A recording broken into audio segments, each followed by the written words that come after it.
өлген баланы аямай пышақтаған бала кім шақыртқан? Мен нақты әлі білмеймін. 16 жаста бала. Шешесінен боқтап тұр. Ассалаумағалейкум қазақ халқым. Осы бірінші отырыстан кейін халықтың көптеген сұрақтары болды. Соған байланысты біздің бас қорғаушымыз Мейірман Шекеев ағамызбен және Қаржабай ағамызбен сіздерге бір түсінік берсек. Мейірман аға, қазіргі таңда қазақтың басты сұрағы неге бұзақылық бабы бойынша іс тергелген? Соны айтып өтсеңіз. Енді ол мысалы біз тергеу әрекеттеріне біз өзіміз тікелей қатысқан жоқпыз. Сондықтан ол бұрынғы адвокаттардың әрекетіне біз жауап бере алмаймыз. Бірақ сотқа сот көп азаматтарға бұзақылықпен өткен. Қазір мен айттым ғой, іс материалдарын зерттеп отырып, кейбір жерде бұзақылық емес, басқа баптарға саралану қажет деп санаймыз. Оны біз өз кезегінде өзінде шығарып түсіреміз. Керемет. Және де осы көп халық жаңа адвокаттар қайдан пайда болды деген мысалы сұрақтарын қойған болатын. Қаржабайға барып көңіл айтып кеткен болатын, өзі Қаржабай үйінде болған жоқ. Анасы бәрі танып, сол кезден бастап маған жаза бастады, осы кісінің ісін сіз алыңызшы деп. Ол бойынша маған Нұрсұлтан пайда ұсыныс жасады. Бірақ білмеймін, сәті түспей қалды сол кезде. Бұл істе қандай да бір қаражат сия қаласыз ба? Оны енді Қаржабай өзі айтсын, маған қаражат өтеді екен. Мен ондай ойымда болған жоқ шыны керек. Бұл өткенде мен айтып кеткендей, бұл Қаржабайдың қайғысы қазақтың қайғысы деген айтқам. Ол шыны керек күнделікті кемінде бір жасөспірім қаза тауып жатыр да, бұл қоғамның қайғысы. Ешбір мемлекет өзін мықты деп санай алмайды, егер біздің жасөспіріміз осылай қаншершілердің қолынан қаза тауып кете беретін болса. Және менің өзім достарыма рахмет, әріптес достарыма бір ауыздан сыйлап, сіз не айтсаңыз сол болады деп оларда тегін кірісті. Неге сол жердегі мысалы жауыздардың түрлерін көрсетпеуге сонда шектеу қойды?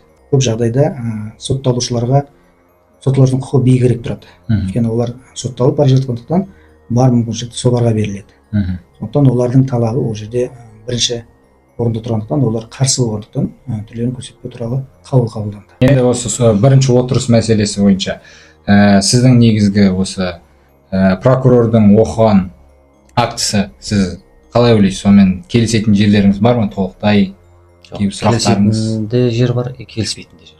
Мысалы Талдықорғанда болып жатқаны сіздің отбасыңызға, анаңызға ауыртпашылық тигізбей ме? Әрине тигізеді. Мен жалғыз болсам, барып келуге мен қарсы емес едім. Анам жасы үлкен кісі. Жоқ дегенде біз үйден шығатын болсақ, енді 4 сағатқа жоқ жол жүреміз. Ары 4 сағат, бері 4 сағат. Сот процесінде қанша сағат отырамыз. Қанша телевидение болады, қаншама эмоция болады, қанша іштегі күйік, ыза деген, ашу деген болады. Оның бәрін көтеру қиын. Былай түсіндірді, яғни Қаскелең ауданына жақын жерде тергеу изоляторы жоқ деді. Біз оған келіспейміз. Ол жерде бар тергеу изоляторы, 30 километр шығар бар болғаны. Сот оларды алып келу, басқа да этап жасау олардың міндеті. Сол 16 жасар баланы басынан бастап кешірім деп айтыпсыз, сол жерде болған баланы кешіріп, неге ол сонда шешім келдіңіз? Бала ол. Біз Қаржабай екеуміз осы жерде отырып сөйлестік. Оның тікелей қылмысқа қатыстылығын жоқ екенін білдік. Содан кейін Қаржабайға менің риза болғаным, бұл адами тұрғыдан кешірім беремін деді. Осы қаралы мәселесіне байланысты Қаржабайға осы доктор деген сотты болған мысалы біз білеміз, осы Бақытханның ісіне байланысты. Сізге осы болды ма сондай жағдайлар, сізді қарап, сізге осы қоқан-лоққы көрсетуге тырысқан? Енді сотқа жолданды. Қазіргі таңда доктордың үстінен біз сотқа жүгіндік. Сот өз өндірісіне қабылдады. Алла қаласа, ол доктордың ісі бойынша Қаржабайдың талабы бойынша тағы да сот басталатын болады.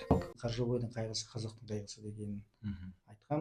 Ол шыны керек күнделікті кемінде бір жасөспірім қаза тауып жатыр да, бұл қоғамның қайғысы. Мен түсінігім бойынша сіздер осы істің ашық болғанын қалап, сол жерде ашық болуын талап еткенсіздер, Енді әділетті болуын талап еттік. Ел халық көрсін дедік. Ол жерде істің барысы соталардың басында бізге қалай айтсам болады, абайсызда өлім деген неге алып келді. Тәртіп бұзушылық, абайсызда өлім. Сол себепте енді бүкіл халық дүние жүзі көріп отыр, баланы ол жерде 2 адам өлтірген жоқ қой. Жүрегіне кірген пышақ. Ол құлап жатыр, аузынан қан. Марқұм балам. Оның артынан бірнеше адам соққысы бар, тепкісі бар. Талғардың өзінде сот сараптамасы мысалы ол жерде өкпесінде гематоркс деп белгіледі. Ал жүрегіне жарақат алды деген ештеңе жоқ, басқа денесінде жарақаттар жоқ. Көрдіңіздер ғой? Ол мен дәлелдеп оны ушықтыруда емес мақсат. Бірақ қазіргі таңда осындай жағдайдан кейін, осы резонанстан кейін қазақ елінде біраз адамдар уже өзінің баласын өзінің заң түрінде өзін қорғап шығып жатқандар көп. Мен соған өзім қуанамын. Өте дұрыс айтасыз. Иә. Енді осы менің ойымша әділеттілік үшін күрес бүкіл қазақ біздің бауырларымыздың болашағына бір үлкен септігін тигізеді деп ойлаймын. Қазақ халқын таңғалдырған сіз сол 16 жасар баланы басынан бастап кешірім деп айтыпсыз, иә. Сол жерде болған баланы кешіріп, неге ол сондай шешімге келдіңіз? Баланы, өлген баланы аямай пышақтаған баланы көрсеңіздер, каждый подетально кім, мен келіспейтін сол тәртіп бұзушылық деген. Уже тәртіп бұзушылық емес. Мысалы менің өзімнің қанша жарақатым, Шерзаттың анасының жарақаты, мысалы Нұрғанаттың қанша, марқұм Шерзаттың қанша жарақаты. Видеода каждый өзінің іс әрекетін жасырғысы келеді. Бір адам пышақтықты содан өлді. Нұрқайыс бір-ақ рет ұрды. Тірі отырған баланы енді сол жерде аман алып қалу. Сіздің ойынша Қаржаубайға осы іс аяқталған кезде қандай осы сот шешімі әділетті болар еді? Шынын айтсам, өзім азаматтық еркекті тұрғанда олардың аналарының жыламаған қалай. Өз жазасын алу керек. Басына қаралаудан басқа да іс-әрекет жасаудан қажет. Осы кезге дейін олардың аналарына тіл тигізген. Мен құрметтеймін. Ол ана. Жаңа баланы да мысалы мен кешірдім. Менің балам Шерзат кешірсін. Енді осы бірінші отырыс мәселесі бойынша сіздің негізгі осы прокурордың оқыған актісі сіз қалай ойлайсыз? Сонымен келісетін жерлеріңіз бар ма? Толықтай кейбір сұрақтарыңыз? Келісетін де жер бар, келіспейтін де жер бар. Оны келесі отырыста айтасыздар. Келесі отырыста айтқанда енді заңгер ағамыз бар ғой. Өзі қолға алады ғой. Сенімді артып отырмыз. Ағамыз енді Алла бұйырса, қандай жағдай болса да аманат бірге алып шығамыз деген ойдамыз. Керемет. Дұрыс қой? Дұрыс. Және де сіз осы соттың, мысалы көбісі халық күмәнді болды. Сот ашық бола ма, неге жабық бола ма деп. Бірақ менің түсінігім бойынша сіздер осы істің ашық болғанын қалап, сол жерде ашық болуын талап еткенсіздер, иә? Енді әділетті болуын талап еттік. Ел халық көрсін дедік. Ол жерде істің барысы соталардың басында бізге қалай айтсам болады, абайсызда өлім деген неге алып келді. Тәртіп бұзушылық, абайсызда өлім. Сол себепте енді бүкіл халық дүние жүзі көріп отыр. Баланы ол жерде екі адам өлтірген жоқ қой. Жүрегіне кірген пышақ. Ол құлап жатыр. Аузынан қан. Марқұм балам. Оның артынан бірнеше адам соққысы бар, тепкісі бар. Неге сол жердегі мысалы жауыздардың түрлерін көрсетпеуге сонда шектеу қойды?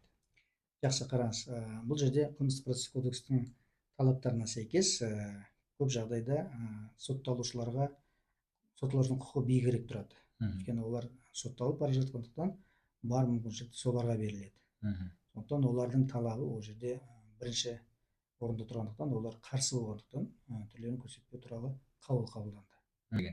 Қазіргі таңда жаңағы келген осы бұзақылық істерді оның барлығын өзгертуге бола ма қазіргі таңда? Қазіргі таңда, дәл қазіргі таңда оны өзгертуге болмайды. Енді сот барысында біз айттым ғой, өтініш хат түсіреміз.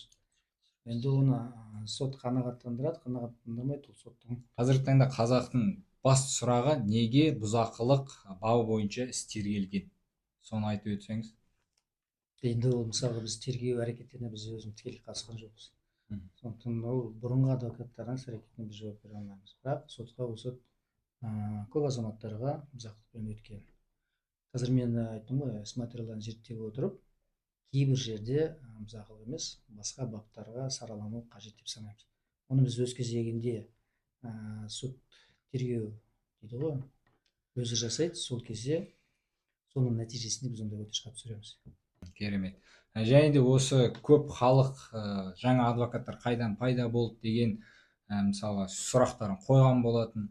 Негізінде Мейірман Шикеев ағаларымыз өзінің командасымен іске ертерек қатысты. Ол сіздер Бақтыханның ісінен бастап осы отбасымен біргесіз, дұрыс қой?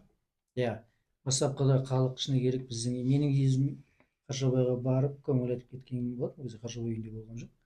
Анасы бәрі танып, сол кезден бастап маған жаза бастады, осы кісінің ісін сіз алыңызшы деп. Ол бойынша маған Руслан Өтепбай да ұсыныс жасады. Бірақ білмеймін, сәті түспей қалды сол кезде. Бұл істе қандай да бір қаражат сыйақы аласыз ба? Оны енді Қаршабай өзі айтсын, маған қаражат өтетін екен.